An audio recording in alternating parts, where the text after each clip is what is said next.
disassociate yourself from to pass in Jerusalem, according to the things that were written in the law of Moses. What was found in the law of Moses? Deuteronomy, the 28th chapter. You notice our enemies want to take us away from Deuteronomy 28? They doing everything in their power to try to erase that book. They're like, oh, snap, this is the key. Let's get rid of it. It ain't going to work. The devil will not prevail. Jump down to verse 20. Verse 20. Read. For thou hast sent out thy wrath and indignation upon us, as thou hast spoken by the servants, the prophets, saying, Thus saith the Lord, bow down your shoulders to serve the king of Babylon. So shall you remain in the land that I gave unto your fathers. But if you will not hear the voice of the Lord to serve the king of Babylon, I will cause to cease out of the cities of Judah and from without Jerusalem the voice of mirth and the voice of joy, the voice of the bridegroom and the voice of the bride. Hold on for a second. Are we not on? The camera keeps cutting out? It's loud. Okay. Read on. And the whole land shall be desolate of inhabitants. But we would not hearken unto thy voice to serve the king of Babylon. Therefore hast thou made good the words that thou speakest by the servants, the prophets. Come on. Namely, that the bones of our kings and the bones of our fathers should be taken out of their places. So when we read in Deuteronomy, the 28th chapter, we have to understand that these are real things that are taking place. These things have happened and are happening. A lot of times it's real easy for you to disassociate yourself from the conditions that your people are facing and the things that we're going through. It's real easy to say, you know what, I ain't no slave. Man, that ain't happening to me. No. In reality, oh, it's happening. And your people are suffering. Yeah, you might be doing all right on your, on your hill, house on the hill, chilling. But what about your nation? God deals on biblical proportions. The state of blacks, Hispanics, and Native Americans in the earth is of biblical proportion. And you cannot explain it without the Bible. There's no explanation on why we are the way that we are, why we live the way that we live. Only way we can explain it is through the scriptures. Go ahead. But we have not hearkened unto thy voice to serve the king of Babylon. I'm sorry, verse 25. And lo, they were cast out to the heat of the day and to the frost of the night, and they died in great miseries by famine, by sword, and by pestilence. And the house which is called by thy name hast thou laid waste, as it is to be seen this day, for the wickedness of the house of Israel and the house of Judah. Read. O Lord our God, thou hast dealt with us after all thy goodness, and according to all that great mercy of thine, as thou hast spakest by thy servants Moses in the day when thou didst command him to write the law before the children of Israel, saying, Read. If ye will not hear my voice, surely this very great multitude shall be turned into a small number among the nations, where I will scatter them. Where do we read about the nation of Israel being scattered? Who's away? Just give somebody the mic. We don't need hands today. We're going to stop doing this thing where you brothers just sitting back, just looking. We're going to just hand you the microphone. What's up, bro? What's your name? Shalom. Soldier Ezekiel. Soldier Ezekiel. Shalom. What's the answer, sir? Deuteronomy 28:64. Let's read that.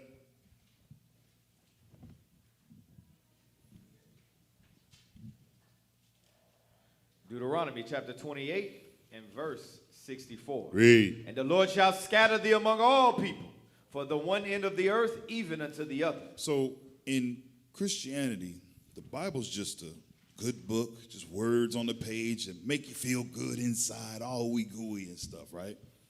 No. The Bible is a book of prophecy.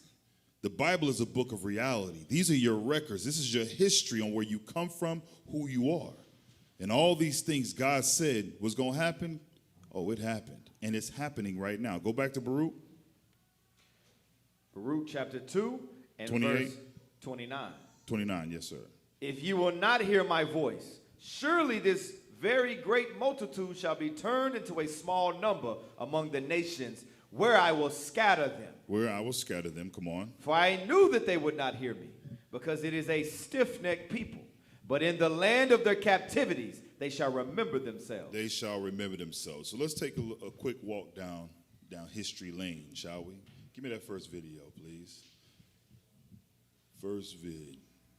1619, when the first Africans were brought to the British colonies by ship to Jamestown, Virginia, they held the legal status of servant.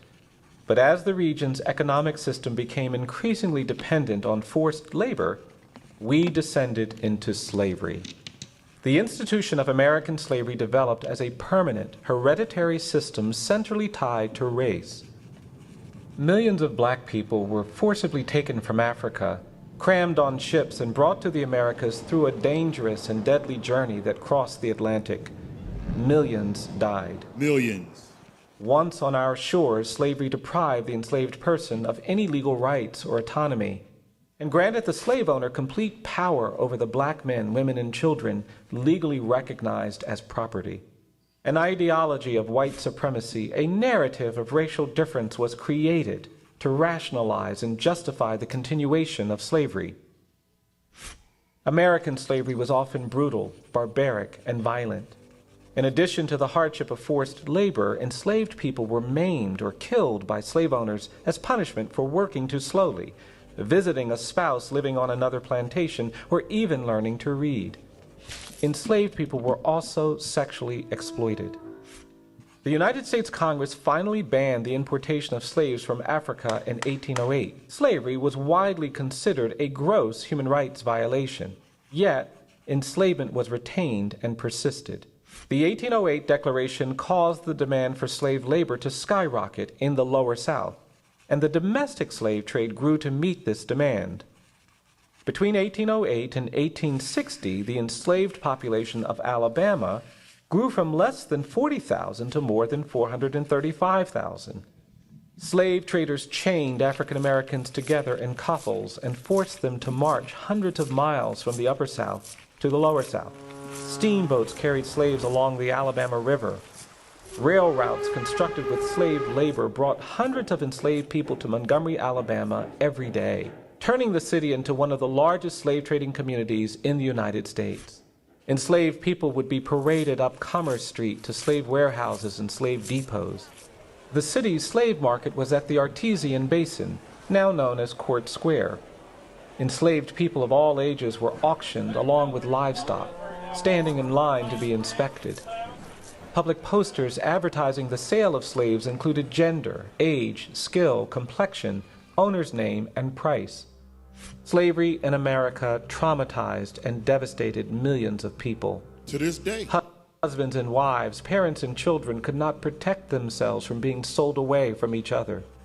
Enslaved families were separated at an owner's or auctioneer's whim, never to see each other again. The domestic slave trade separated nearly half of all enslaved people from their spouses and parents. In 1833, the Alabama legislature banned free black people from residing in the state, meaning that enslavement was the only legally authorized status for African Americans.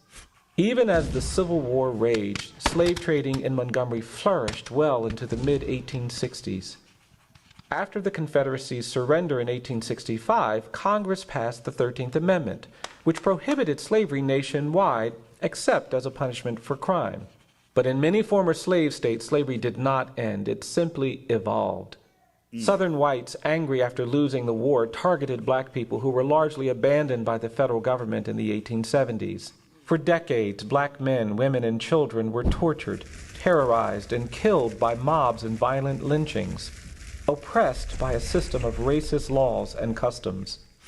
For another 100 years, black people were racially segregated, denied the right to vote, education, and basic dignity.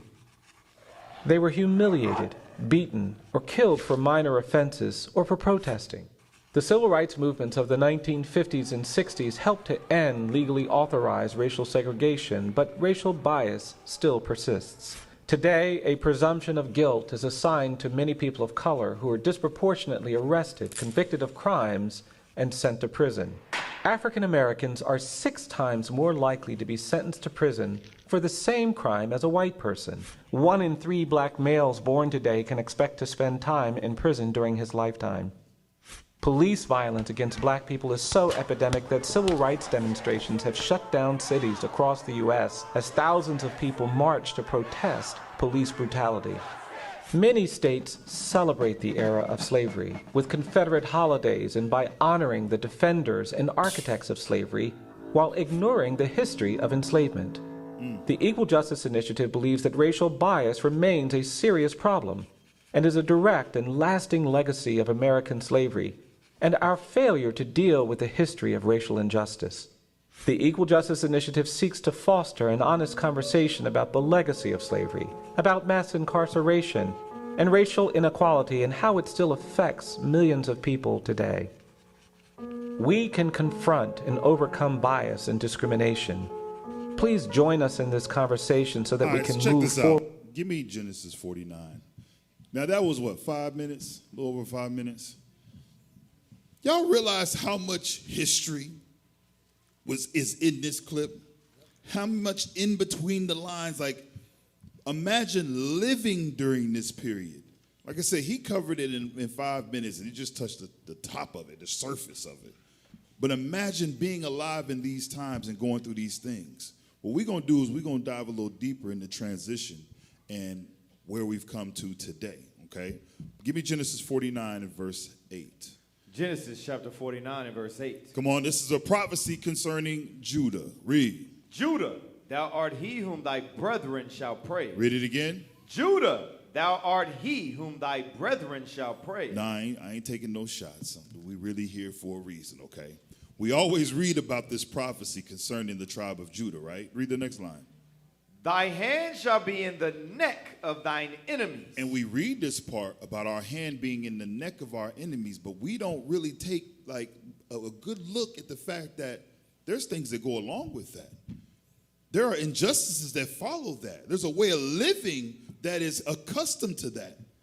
Being here and having your hand on the neck of your enemies, dwelling amongst them. Notice all the other tribes got somewhere to go, but Judah's based right in the heart of Edom. So what will we have to entail because of that?